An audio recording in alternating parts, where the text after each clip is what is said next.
Shaq and Kirsten. And you know what? I'm so thankful for this episode. I'm really thankful for this episode because, you know, in some of my videos, I fail to sometimes articulate all my thoughts because I don't have a lot of time and I don't really like to go into it. But I know some of you weren't always getting what I was saying when I was telling you this stuff with Kirsten is not about no bald head. And I was telling you about that closet being chaotic and that living room being straightened up. And I was telling you that once you open that Pandora's box, Shaq better step back because there's a lot in that box. There's a lot of trauma and pain and past stuff in that box. And I'm going to tell you, it goes back further than this ex-boyfriend she so-called was living with for 4 years and she didn't get married. It started long before there, and she even admitted that she has the same problem she has now with Shaq she had in her last relationship with the last man. These traumas are going back to that mama, that daddy, and that family life. I don't know what's there because she doesn't open up her mouth. She carries the burden around with her, and the burden is heavy. And like I said last week, I've really gone over to the next phase with Kirsten, and I really do feel sorry with her. She's on the after party this week, along with Jasmin and Gina, and Keisha Knight Pulliam gave her a hug, and let me tell you, I wanted to give her a hug too because Kirsten is in a lot of pain. Kirsten is deeply scarred. She needs therapy, and you know, we've done a lot of talking about the car accident that Shaq has had, the scars he carries from this physical accident he's had, which is a car accident. The scar on his head, it probably has something to do with maybe why, you know, I think he said he was going bald at an early age. But also, you know, I've noticed the scarring on his chest. Who knows? Shaq might have been severely burned in that car accident as well as a young child, and maybe his whole entire chest is scarred. I think that might be also. But let me tell you, Shaq has physical scars that has probably also impacted his life going forward. But Kirsten has deep emotional scars. It's really interesting that you have these two together. It's really a juxtaposition between the two. You have Kirsten, who on the outside is gorgeous and is beautiful, but on the inside, she's deeply scarred. Then you have Shaq, who on the outside is actually scarred. He's actually physically scarred from an accident. A scar on his head, scars on his chest, probably other scars on his body that we haven't seen. So you have two people who are scarred, but are scarred differently. And here you have Jasmin, who at first was picking on his physical scars, bald head, all this other stuff. And now what we have is we have Shaq about to start nitpicking on Kirsten's internal scars. Remember I told you these two were a lot alike. They are constantly trying to hide things. You know, Shaq uses clothes and dressing and all this other kind of stuff to hide the physical scars he has. He probably uses fashion and this love for fashion to dress up a body in which he's probably not so proud with. And Kirsten, on the other hand, uses looks and pickiness so that you can't get close to her to see her internal scars. I told you guys earlier, this stuff is deep with these two. It is really, really, really deep. These two could actually trauma bond like, who's over there? Nicole and Chris trauma bond. And they really could be a good couple if they saw in each other what I see in them. If they saw in each other that they're both actually scarred people, but in different ways, they actually could develop a level of empathy and patience and sympathy for the other person. Because Shaq is starting to feel a little bit impatient with Kirsten now, just as Kirsten was disappointed in him in the beginning with the physical. You see, this veneer that Kirsten walks around with, it's a veneer. We saw her in the beginning of the episode mopping that floor, and even Shaq said, that's not how you mop a floor.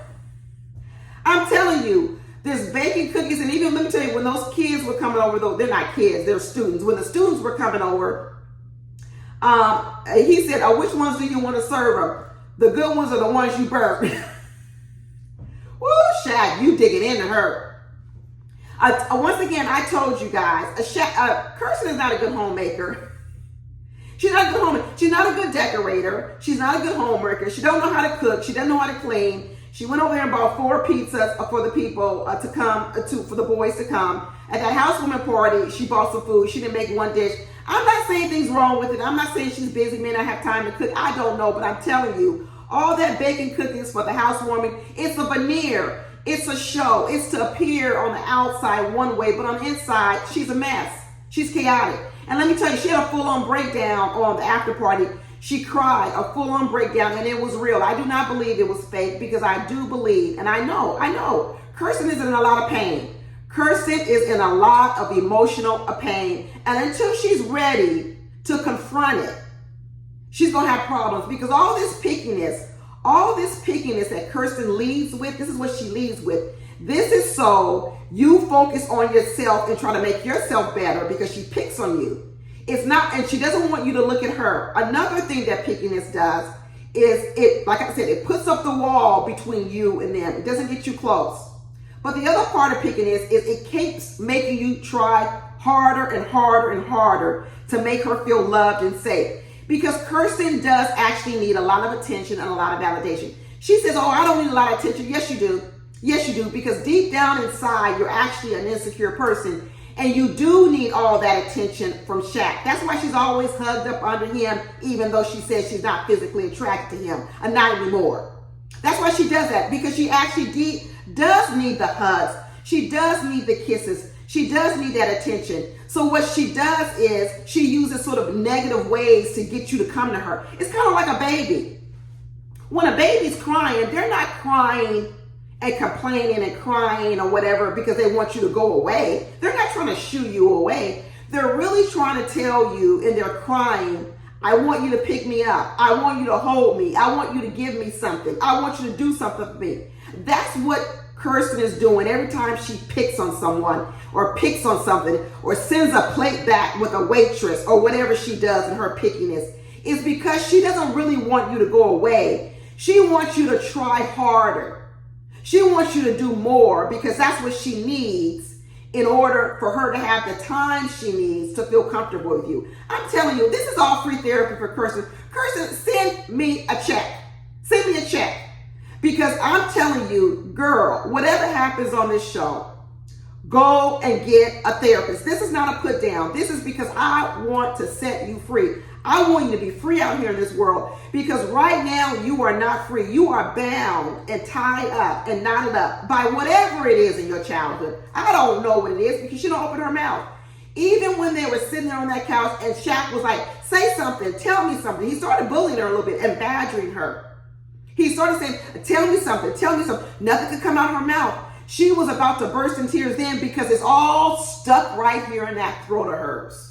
It's all right here. She's scared to let it out. She's scared to show you all the monsters and all the trauma that has been in her life all her years. Who knows what these stories are that Kirsten has to tell? Who knows? Maybe she shouldn't be telling them here on Married at First Sight.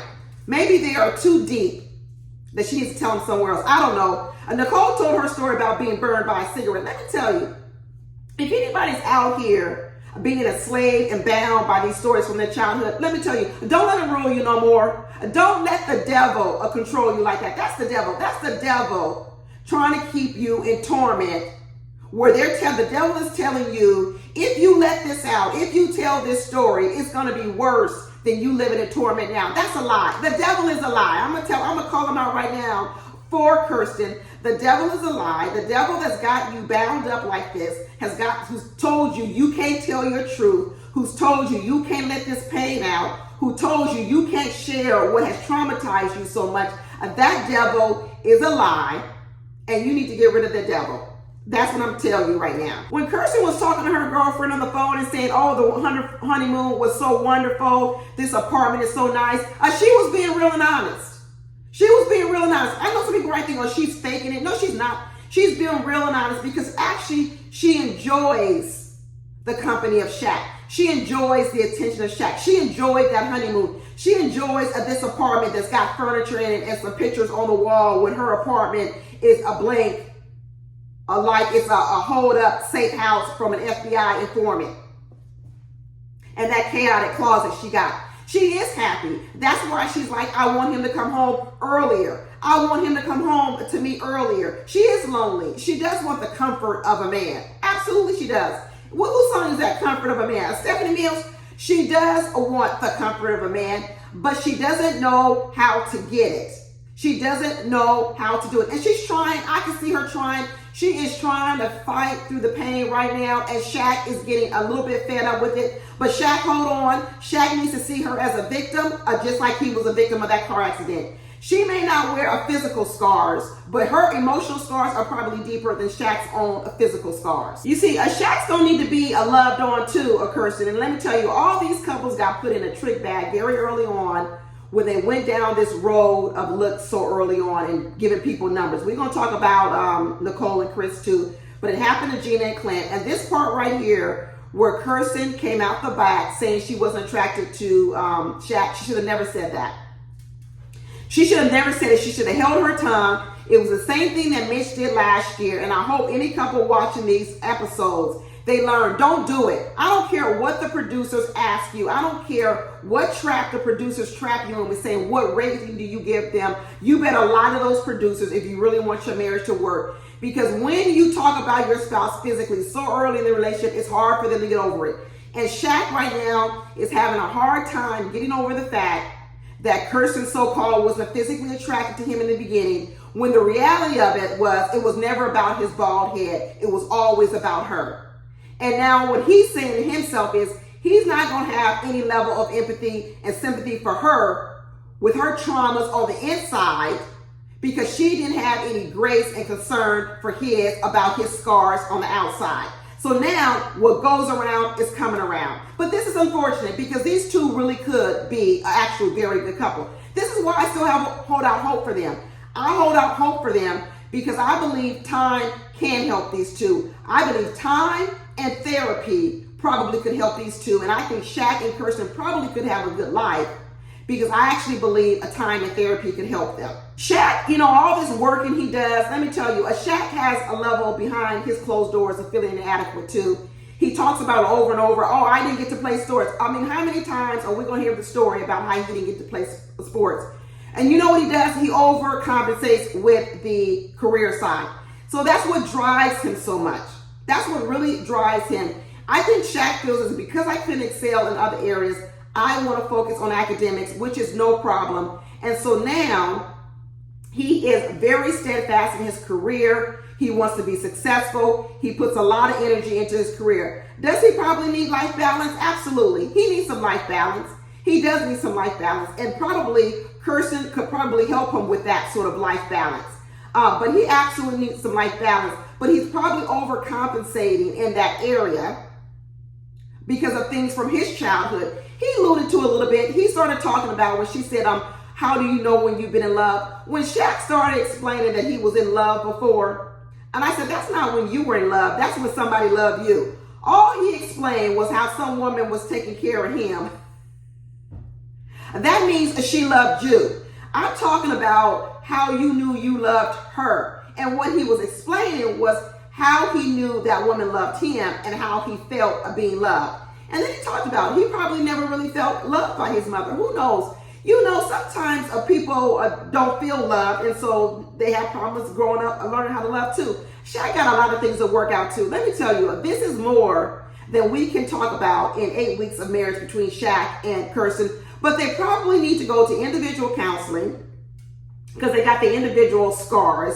And they also need to go to couples counseling. But I think if they did that, I actually think this couple could be successful. I really do. But even though Shaq is getting tired, I don't think he's going to give up on her. Because just like he brought those students home, because Shaq brought those students home, because one, that's something Shaq is proud of. Shaq loves to show out in front of Kirsten. He loves to show Kirsten a look at me, a look at me. That's why he took Kirsten to that little seminar thing before the honeymoon. You gonna come here with me so you can see me in action, and I can show you around to all my colleagues. Now he brings his students over and say, come on home. I want you to show you this fine wife I got. Shaq was like, let me bring you on over to my house and show you this a fine wife I got. She may serve you some burnt cookies and some pizza, but she's fine as hell. And that's important to Shaq. That is important to Shaq, because let me tell you, when he knows he's got physical scars, but he's got a dime piece standing next to him, what they say? What if you're not rich? What's the next best thing? Having a rich friend.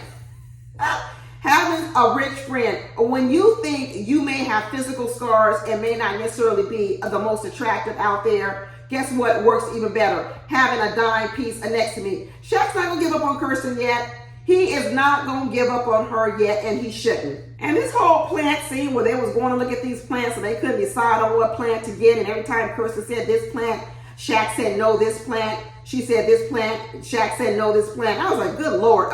Kirsten don't give a damn about these plants, Shaq. Get whatever plant you want. When he says, oh, which one do you like?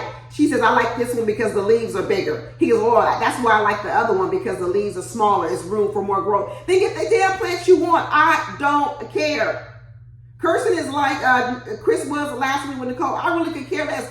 Get whatever the hell you want to get, because I could care less, because I'm not going to water this plant anyway. Did you see any plants in my apartment? Did you see any pictures on the wall? Did you see anything in my house that made you think I'm going to be the one watering and nurturing this plant? No. So get whatever plant you want to get. But Kirsten couldn't say it. Kirsten couldn't say it at all.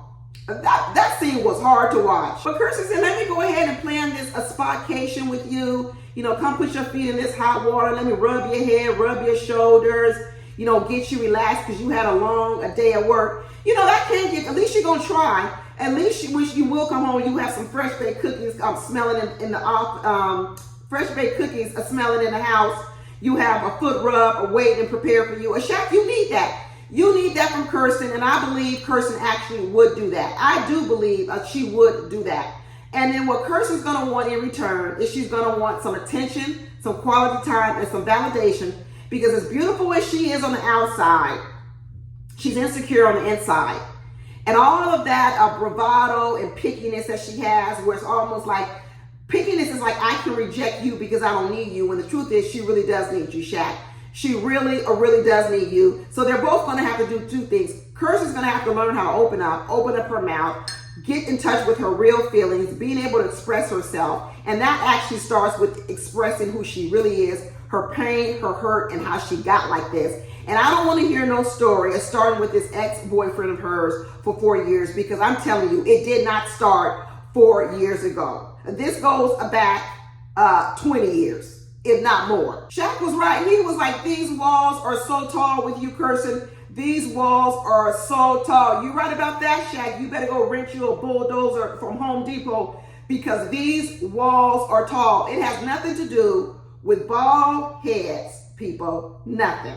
Nothing at all. And I hope, even though I wasn't able to articulate myself well enough in my previous videos, I hope that this episode showed you all that this has nothing to do with Shaq's bald head. And now let's move on to Airris and Jasmin. It's official, y'all. It is official, at least with me, that Airris is my least liked person on this whole season. Least liked by a far. Yep, worse than Dom, worse than everybody else on here. Gina, everyone else. Airris is my least liked person than anyone else on this whole entire season. I'm telling you. You know, Airris want to play this game of never have I ever, never have I ever. Let's play, Airris. Let's play the game, because I got my drink right here. It ain't no alcohol, but it's coffee.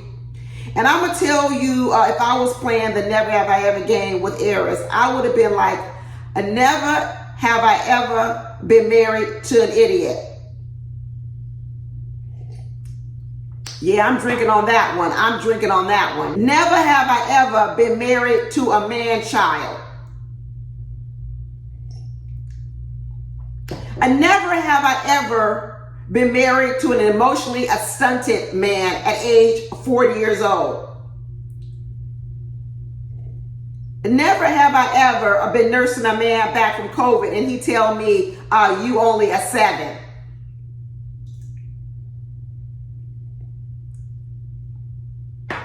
I tell y'all, I know now why Airris and Felina are good cousins. Because actually, to be honest with you, they're got a lot of similar characteristics. They're actually both bullies. I am now putting Airris in the category of a bully, just like I put Felina in the category of bully. And with Alina, I always thought she was bullying Jasmin because although her outrage at the marriage might have been okay, her outrage was directed at the wrong person. It should have been directed at Airris. And now I'm going to put Airris in that category because remember I told you guys last week, all Airris does is whenever there's a problem, you know whose fault it always is? Jasmin's. It's always Jasmin's fault.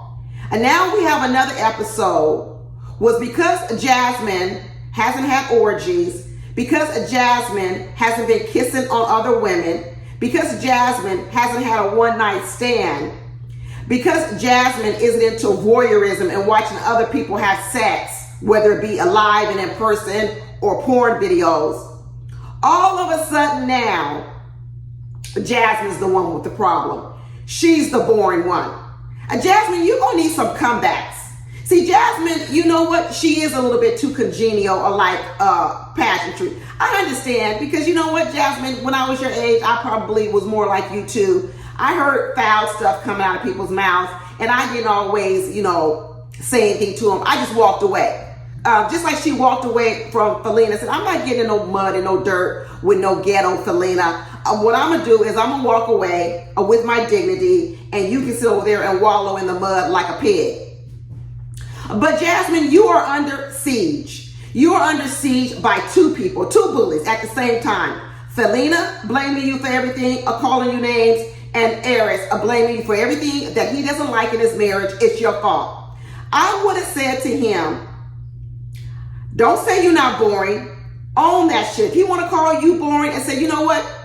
I may be boring, but at least I'm not deeply mentally disturbed because that's what you are. You see, we're all my dirty dozen people. Back in the day, in my day, it was called the dirty dozens. You'd be on the schoolyard and you'd be like, oh, your mama. We're all my dirty dozen people watching this video. And I need you to drop down the comments and give Jasmin some comebacks on some never have I ever, because she needs some help out here. You remember when you sent your kids to school when they was young and they came back and talked about how they was getting bullied and they came back crying and of course you can't hit people at school, but you know what, the kid kept picking on your kid and you said, you know what, I'm gonna give you a few comebacks.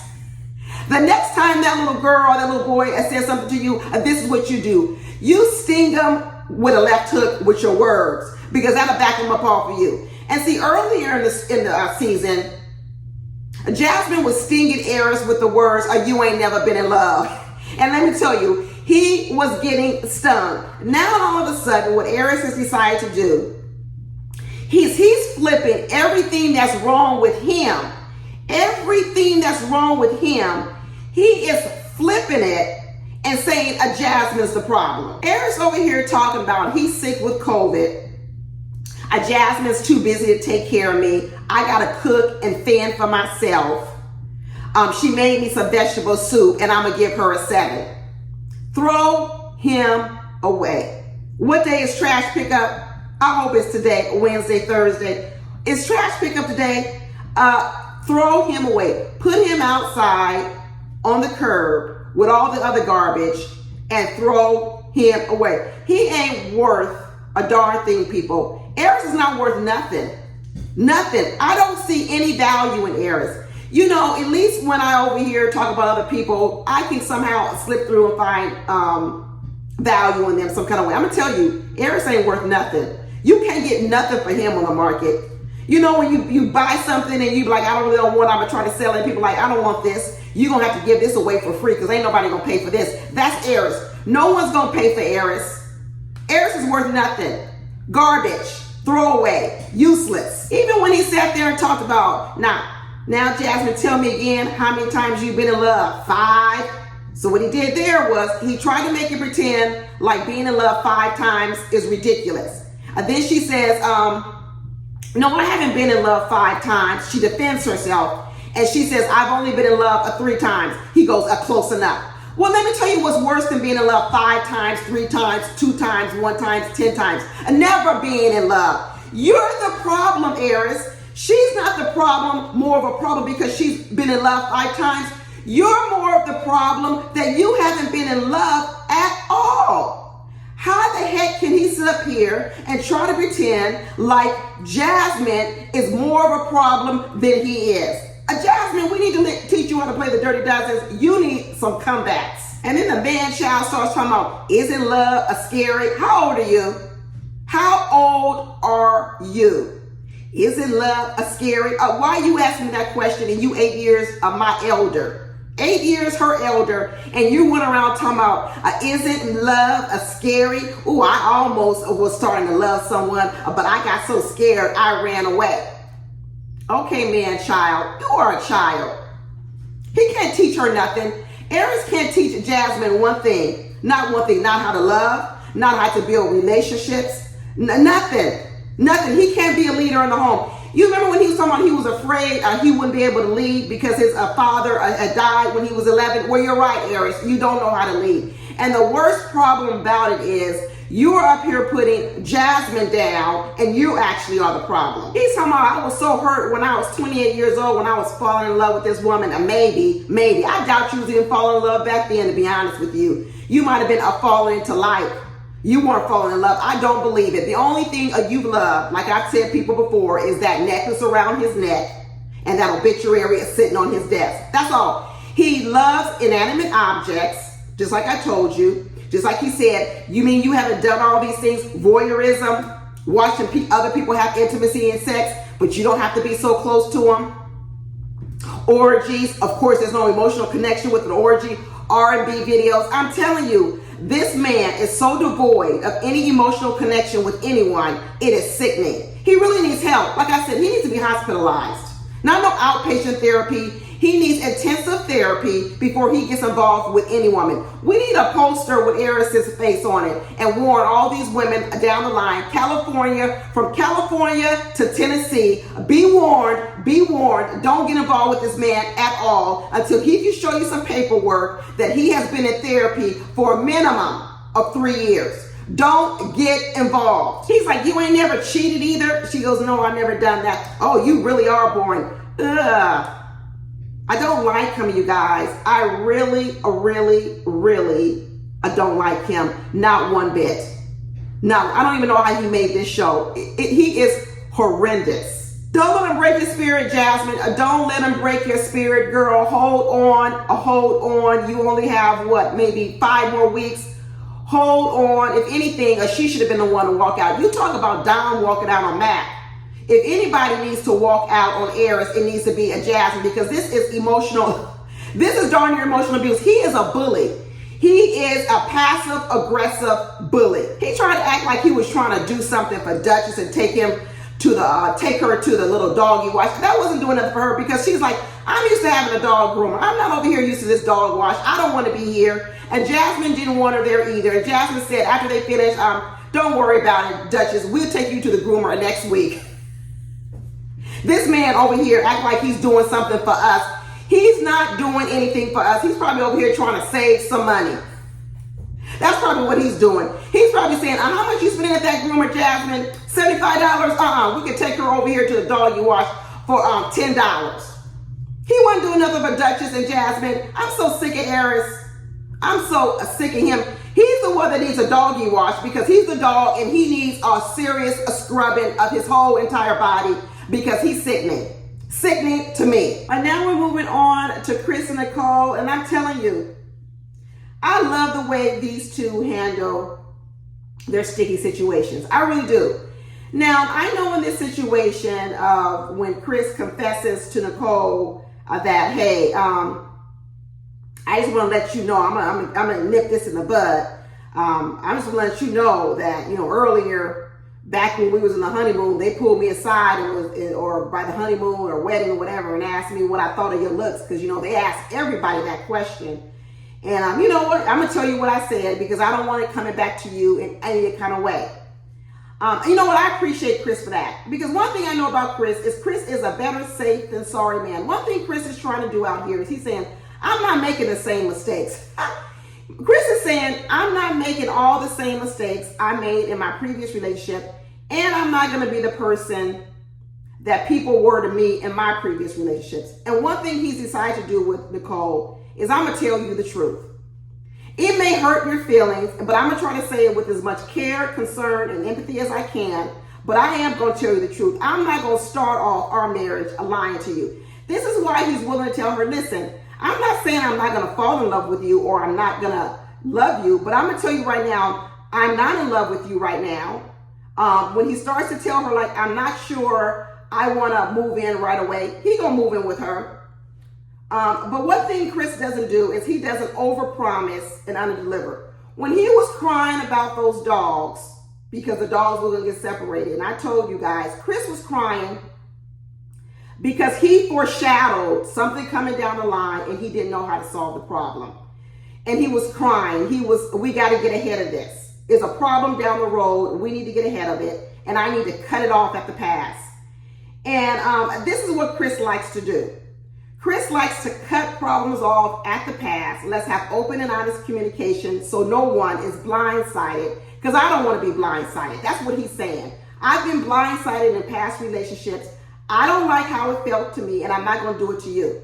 So let me just tell you right now, because I'd rather tell you this in private. Of course, cameras are there, but I'd rather tell you this here with me and you in the living room. I'm sitting next to you close with my hand on you, arm around you, touching your hand, versus us sitting at some table and the producers go over to another one of these so-called cast members and tell them, hey, I want you to spill the beans that Chris said behind Nicole's back that she was thick. Chris said, you're not going to catch me like that. You not going to catch me like that, producers, because I'm trying to stay married. I'm not trying to be on this show so you can get some gotcha moments, so you can rack up some ratings. Chris is saying, I'm trying to have a real marriage. And real marriage means telling your partner honest things, even though you know it may hurt their feelings, and saying, listen, I apologize for it. I'm not going to do it again. But what I'm not going to do is I'm not going to sit over here and lie and just hope that no one ever calls me out on it. Kudos to you, Chris. Kudos to you. And let me give Nicole some kudos. Kudos to Nicole for handling it the way she did and not blowing up at him. Kudos to Nicole for realizing that she's the one with body dysmorphia. You see, this is a person saying, you know what? I recognize I have body dysmorphia. I recognize that I may take certain words and they may sting me a little more than the average person because you know what? I have body dysmorphia. Some people may not be offended by be called thick. There's a lot of people. There's a lot of people who wouldn't be offended by being called thick. But what Nicole was able to articulate was, you know what? There may be some people who may not be offended by being called thick, but I'm not one of them because I have body dysmorphia. And because I have body dysmorphia, that would be a word that would hurt me. And so I would just ask that you refrain from using it. There you go. And what Nicole did was she owned her stuff. As opposed to people like Gina, when he called her not athletic and thick and a little thicker. You know what Gina said? That's a lie. I'm not thick. I'm a size 28 and I'm athletic. Girl, no, you're not. You see, what Gina did was she didn't own her stuff. And instead, what she did was she put all the responsibility and all the blame on Clint. Now, should Clint have said it? Was it me? We knew it was me, but we knew it was some get back stuff. But the problem was Gina took no responsibility of it because the fact of the matter is Gina is insecure about her weight. She is insecure about her body. And what Nicole was able to do was, I can tell you that your words were harmful and I can tell you that they hurt me, but I can also take responsibility and say that is my sensitive spot, okay? And as a result, we both need to work together. I need to get better at thinking better about myself and not being so insecure about my body. I do need to get better at that, but I need your help, and I need your help in not picking on those moments. That's what is some grown-up conversation looks at. That is some grown-up conversation when you recognize some things in you that make you extra sensitive, but you can also ask the person to help you along. As opposed to Airris over here putting all the blame on Jasmin because she hasn't been to orgies, she hasn't kissed a girl, she isn't into voyeurism and watching people have sex, watching them have sex. She's not into porn, she's not into R&B videos on the balcony, and that she's the one with the problem because she's all boring. That's the difference between you when you take your stuff and you make everyone else the blame for it. You make them do all the work and you do none of the work, and you just get to sit back and be who you are. That's why I like Nicole and Chris. Not because they both don't have problems. They do both have problems. But what I like about them is the way that they communicate and they give each other grace. And this is what I told you from the very beginning about these two, that these two were givers. And what givers do is they give people the benefit of the doubt in the beginning. Does it always last with givers? No, because givers run out too. But what they do to people is they give you the benefit of the doubt in the beginning. And that is that's what you need in a marriage, because your spouse is going to do a lot of things that make you mad. And if every time your spouse does something or whatever, you don't have the ability to give them a little bit of grace and a little bit of mercy and a little bit of something so that they get a second chance, it ain't going to ever work in marriage. Never. You better become a professional at what Chris and Nicole are doing. And that is, how do you resolve your differences in a calm way so that they don't happen again? I loved it, y'all. I love the fact that Chris headed it off, because me, if I'm Nicole, I would have rather loved it from him in that moment than for it to happen in a group setting and hearing it from a third party. I would have. Would I have not wanted it at all? Of course you probably wouldn't have, right? But the way that he did handle it, it was the best. And let me tell you, these producers put all these people in the trick bag, and everybody fell for the bait. Everybody fell for the bait to be rating their partners on a scale of 1 to 10. All the men did. They all fell for it. And Chris said, I've seen how these looks things have broken up all these marriages. It's a problem in Kirsten and Shaq's marriage. It's a problem in Gina and Clint's marriage. And Nicole, Chris said, hell no, it's not going to happen in my marriage. I'm cutting this off at the pass. And Chris is Mr. Safety. He is Mr. Safe than sorry. And sometimes he gets ahead of problems, way ahead of problems before he needs to, because he don't want no problems down the road. None. None. He is the safety patrol. And I know people keep calling Chris as a pushover. Even this, I saw a clip that I saw a clip that Nicole's dad is going to say that Chris is a pushover. He's not a pushover. I really don't want anyone calling Chris a pushover. Chris doesn't just care about everything. Some things just don't worry him. That's not the same as a pushover, because Chris stands up for himself plenty of times with Nicole, all the time. As much as Nicole is trying to run over Chris and darn near beat an I love you out of his mouth, Chris holds his ground. He says, I'm not ready to say it. I'm not going to lie to you and tell you things that aren't true. Chris is a truth teller. He says, I'm not going to tell you that. When I'm in love with you, I tell you. Thank you, Chris. Don't do what happened a couple of episodes ago with who was else trying to beat an I love you out of that? Noe and Steve. Don't do that. In every episode, Nicole is asking, do you love me? Do you love me? Do you love me? Trying to bully him into saying that he loves her like a freight train. And Chris, he says it with a smile, no. He goes like, no, I don't. Stop. And I'll say it when I want to say it. I'll say it when I want to say it. Chris is no pushover. I don't believe it. I haven't seen anything in this whole season, anything of significance, where Chris has rolled over for Nicole. Nothing. I really haven't seen it. What has he rolled over on? A flamingo themed party? What has he rolled over on? He hasn't rolled over on nothing. Nothing. So I don't understand why people say he's a pushover. He hasn't rolled over. Not at all. He's held his ground, actually.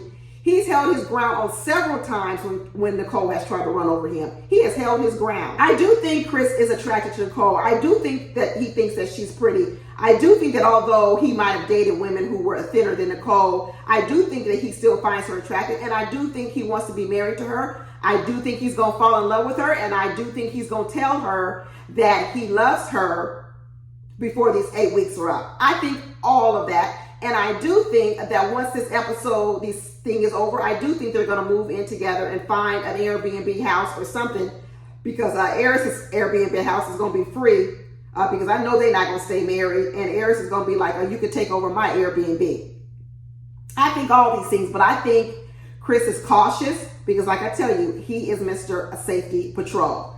Now we're moving on to Clint and Gina, and oh my goodness, I guess we should call this a moving from frenemies to friend, or from enemies to friend, because Clint and Gina made some headway. Clint and Gina made some headway, and I'm happy for it. I don't think there's going to be a love connection, but at least what we'll get out of this is we'll get two people walking away and not being enemies. We'll get two people who walk away and say, you know what, I respect who you are. I respect who you are as a person, and there's no harm or ill will we have towards each other. And you know what, when we go to reunions and things like this for Married at First Sight, at least we won't have to hate each other. That's the best we can get out of this whole season with Clint and Gina. But they're not right for each other. They are not right for each other. And also what comes out of this is I hope Gina knows a little bit more about herself and realizes that she thinks a lot of things about herself that just aren't true. And Gina's on the after party as well, so be sure to check out my video on the after party. But you know what? We got to look at this Gina salon she was talking about. And people, oh, Gina, I mean, we're talking about the exaggerations that she goes out here. And is this just like one of these suites where the girl who puts my braids in has?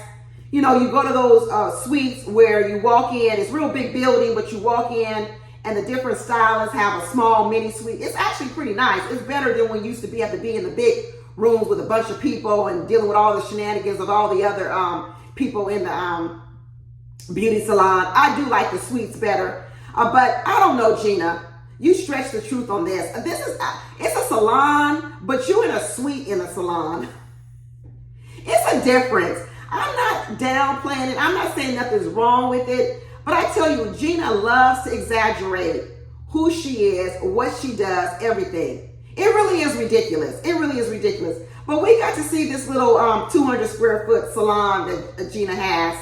And Clint says he's impressed. I'm not, Clint. I'm not impressed when you tell me you got a big old salon and then I see your suite is 200 square feet. If you would have told me you have a suite, we would have been fine. But you know what? You done hyped yourself up so much. Now everything is just a disappointment. Just like I would have never called a Gina big or overweight or anything. But when you say you got a size 26 waist, then I'm going to have to talk about it. Stop it, Gina. Just stop it out here. Just stop it. I really don't even know if this was the right time for Gina to get married, because Gina really, if you're good in a salon and you're so busy at work and got all this kind of stuff, maybe this wasn't the right time for you to get married. You know, because if now that's what you're going to use as your excuse, because I'm building a business and I'm building a salon, then you should have got married. That's unfair to Clint. That's unfair for you to come and get married at one of the most busiest times of your life. Then maybe you should have waited till you built the salon. I don't think it's fair for you to use that excuse for why you don't want to invest any time to get to know a person. But you know what? They just got, they also got started off on such a bad foot very early on. Gina should have never started saying all that look stuff. She really shouldn't have. And the producers have been going around and asking all these couples, what do you rate them? What number do you give them? If anybody's watching these Married at First Sights next season I think they're in Denver, and then I hear they're going to be in Chicago. Chicago people, I know y'all ain't started filming. When the producers aren't asking you to rate your spouses, don't go for it. Don't fall into the trap. Unless you want to be divorced. Don't fall. I don't care what you think of them. Don't say anything. Finally, Gina's starting to admit that maybe she has a little bit of skeletons in her closet with this childhood, and maybe some of that lingers into her occurring with her dating life. You figure, Gina? Of course it does. It does with all of us. So the fact that you maybe didn't think it did, that's a problem. Maybe all this moving around, more than likely Gina was poor. More than likely Gina grew up poor.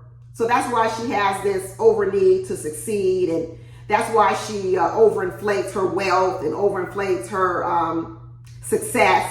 Because it's not like her success it's okay. It's a good thing she's got a salon and everything. But you know what? Sometimes when people come from poverty or they come from real low economic conditions, they do need to be celebrated for smaller things.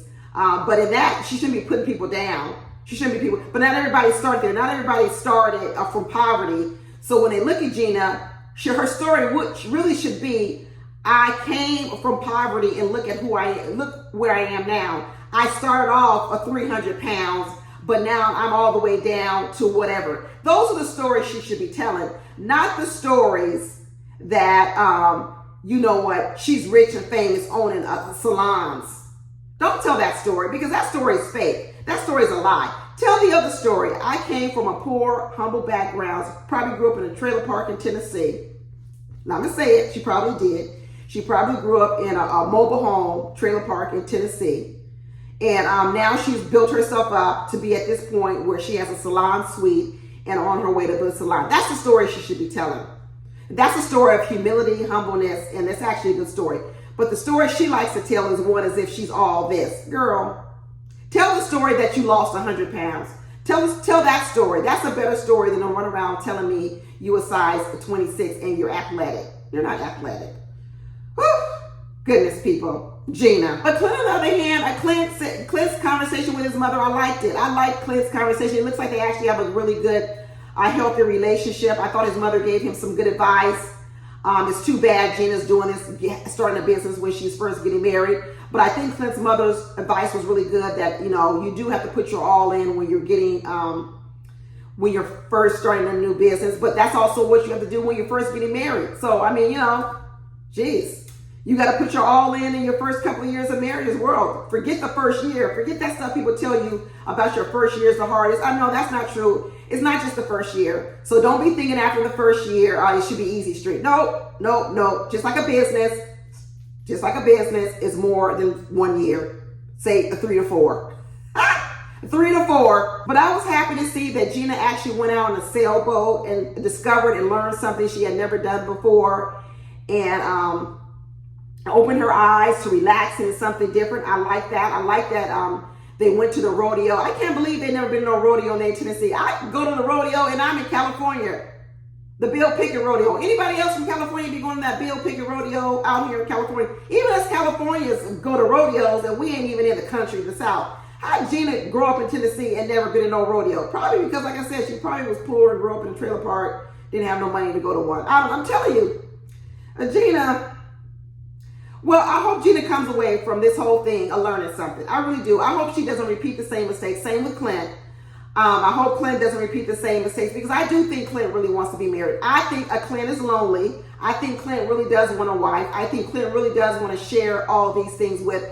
And I'm sticking to my guns and saying, if Gina hadn't picked on Clint for that whole ginger thing, I don't think he ever would have talked about her weight.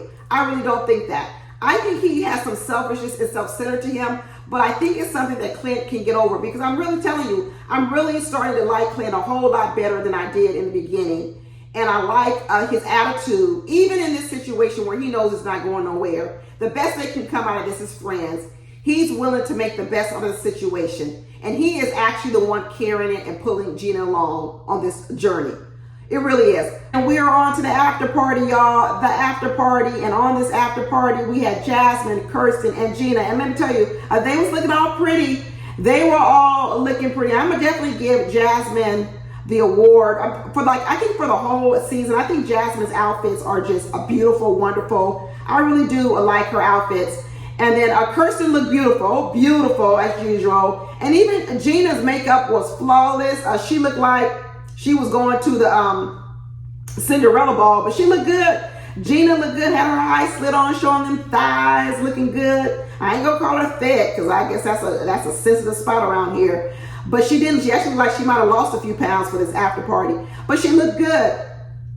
So this episode, a lot happened. Kirsten had a full-on breakdown. She was crying. I watched my other video with her about, I go into it a lot more there. But they opened up talking about this Never Have I Ever with Jasmin and Airris. And Jasmin was like, she's so done with her husband. Jasmin was like, there ain't no romance on the table for me and Airris at this point in time. He says, they're just trying to get to the point where they even like each other. Jasmin don't like Airris. She over here talking about she's attracted to him physically, but she don't like him as a person. Deep down, she doesn't. That's why when this marriage doesn't work, Jasmin's not going to care because deep down, Jasmin knows that Airris is really not her type. Jasmin knows it in her gut. She may not be in touch with it right yet, but in her gut, if she went to a room of solitude and peacefulness and meditation, her spirit would tell her, hell to no, he's not for you. But you know what she did, and Kirsten said at this point in time, they're just learning how to try to embrace each other and learn each other's love languages. And as she said to Shaq, to this time, her love language is quality time. It really is attention, quality time, because that's really does what she needs in order to come out of the shell. And Gina was saying the same thing. She was just like, we just hoping we can build upon this friendship that we just now developing, because they done had to go from frenemies all the way to friends. So they're in the rebuilding stage, and just like she building that salon, they in the rebuilding stage of trying to even become friends. Kirsten said she was a little taken aback by the fact that Shaq turned down a job and did discuss it with her. Oh, why, girl? You ain't even give him no kiss yet. Why am I talking to you about my career? You ain't even kissed me. You know what? I see how she could be a little bit upset about it, but you know what?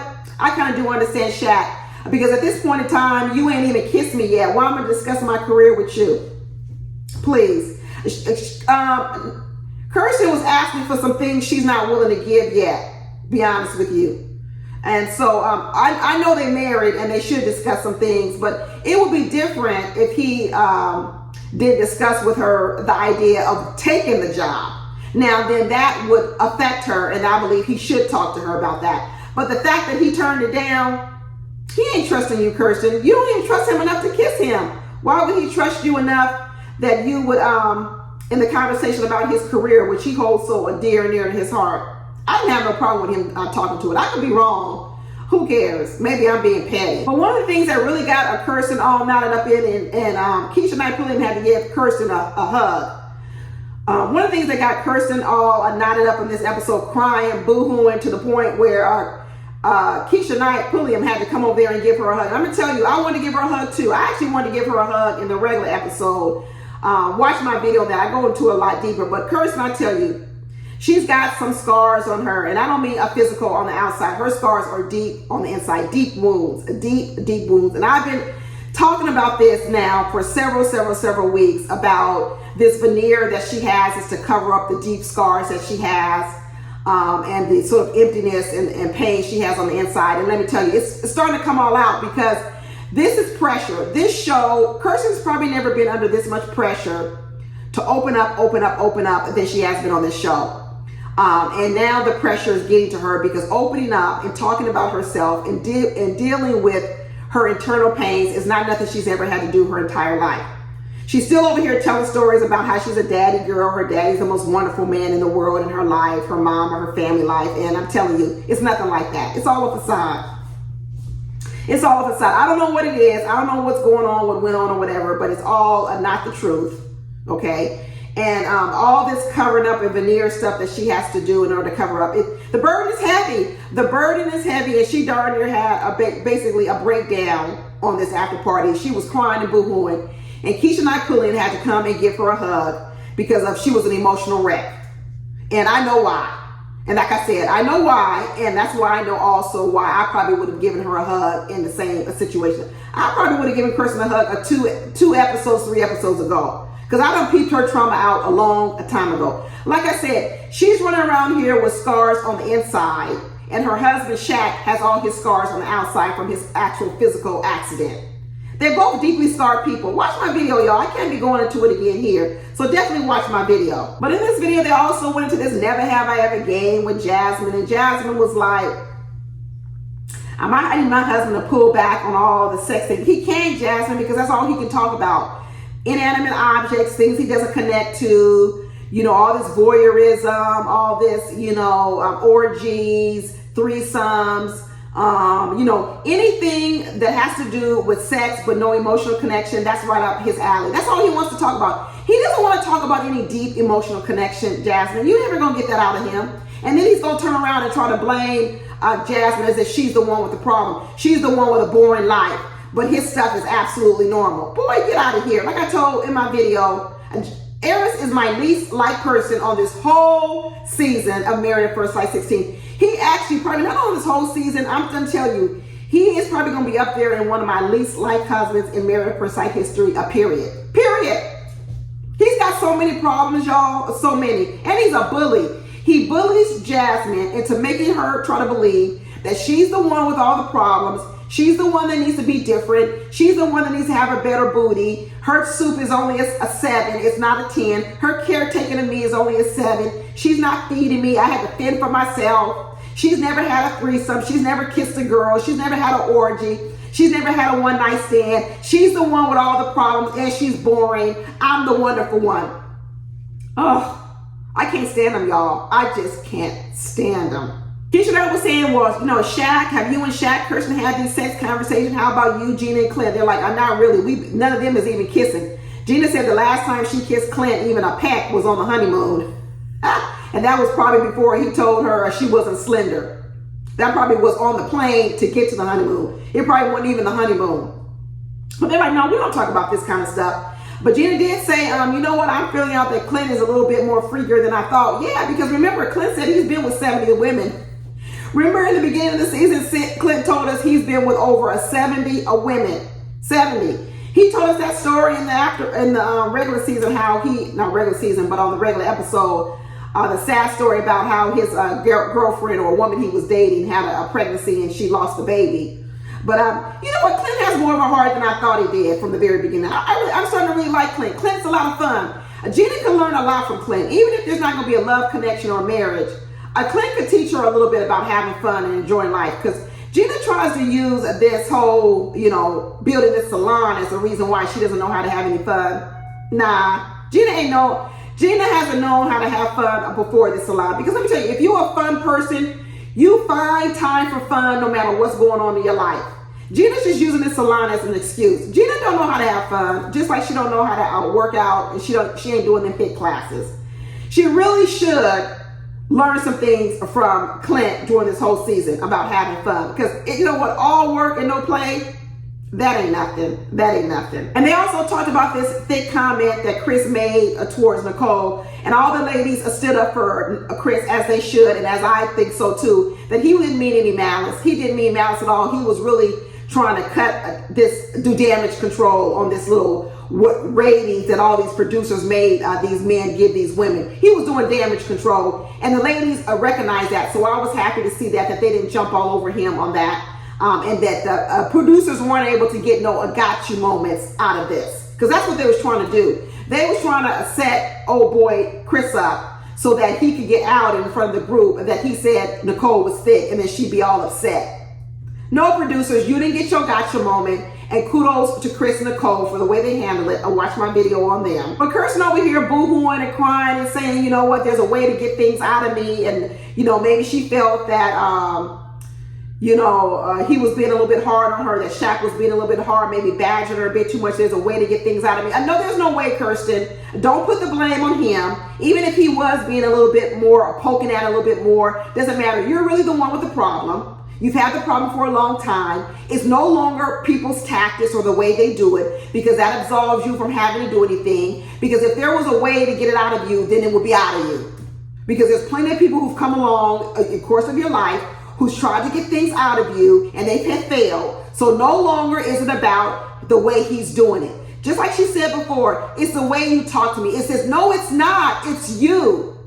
Okay, just like I told him, it's not about his bald head. It's you. Stop diverting, stop deflecting, and saying the reason the way you are is because of what someone else is doing. That's not the truth. It's not because he talks to you a certain way. It's not because he's Martin Luther King. It's not because he's funny and telling jokes. It's not because he works too much. It's not because he was doing this. It's not. It's you. Take ownership of it. Just like I gave Nicole kudos for owning the fact that even though Chris said she was thick, she also had to own the fact that she also suffers from body dysmorphia. Own what you suffer from. Own what you suffer from, Kirsten, and then also take the responsibility to get better, and don't put all the work on other people so you get to improve slowly. You're 30-something years old. You need to make way more progress in this if you want to be married and in a healthy relationship. You're moving too slow. Speed it up. Get some help. Get some therapy. That's what I'm going to say. I'm going to give you a hug. I'm going to let you cry on my shoulder. But I'm also saying it's time to get up and do something. Not sit here and blame other people and feel sorry for yourself and keep feeling like this way. It's time for you to do something. Move. Let's do something. I do not want Kirsten here in the same spot, whether this marriage works out or not. I do not want her here 2-3 years from now. This needs to be her breakthrough. This show needs to be Kirsten's breakthrough where she no longer goes along and saying her pickiness is because of other things. She doesn't like this. No, her pickiness is a guard. It's a shield. It's not about people's bald heads. It's not the way because of what people look. It's not because of these standards. None of this is the cause of why she likes to not connect with people or not get close to people because something's wrong with them. No, that's not the reason. The reason is you. Just like Airris. I have more hope for Kirsten. I'm hoping I have more hope for Kirsten than I have hope with Airris. That's why I told y'all last week they wouldn't make a good couple, because they both actually suffer from some of the same problems. That relationship will be horrible. It will be a disaster. But like Keisha Knight told her in the end, listen, girl, this is all a BS. This veneer, you're not opening up, this is BS. You know, she said, I'm going to tell you, it's BS. Good for you, Keisha Knight, once giving her a little bit of tough love and standing up to her and saying, listen, I'm going to give you a hug. I'm going to give you a kiss. I'm going to wrap my arms around you. But girl, you got to let this story go, because this story is not the real story. And if you hang on to it, you're not going to get better. You're not gonna get better. I know it's hard. I know it's hard. Lots of things in life are not easy. Marriage ain't easy. And the things you need to do in order to have a successful marriage aren't easy. But anyway, that's it, y'all. I'm gonna stop all my preaching to Kirsten, but I did feel this little auntie feeling to her this week. I felt like I needed to show up and be a little bit of an auntie to her. So who knows? Maybe she'll watch this, or maybe she won't. But that's it, y'all. Be sure to watch my other videos, and I'll talk to you later. Bye.